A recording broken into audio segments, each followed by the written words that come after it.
January 8th, parallel disappointments. Behold, we count them happy which endure.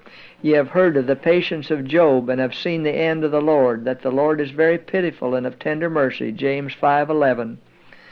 Not infrequently the minds of the people and even of God's servants are so blinded by human opinions, through traditions and false teaching of men, that they are able only partially to grasp the great things which He has revealed in His Word.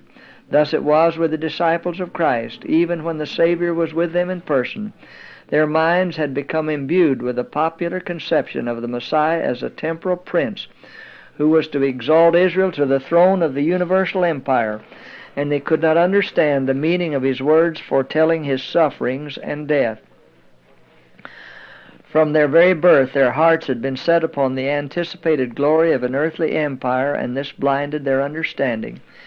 The experience of the disciples who preached the gospel of the kingdom at the first advent of Christ had its counterpart in the experience of those who proclaimed the message of His second advent. Like the first disciples, William Miller and his associates did not themselves fully comprehend the import of the message which they bore.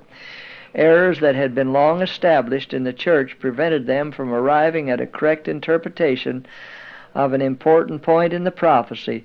Therefore, though they proclaimed the message which God had committed to them to be given to the world, yet through a misapprehension of its meaning they suffered disappointment. With these believers, as with the first disciples, that which in the hour of trial seemed dark to their understanding would afterward be made plain.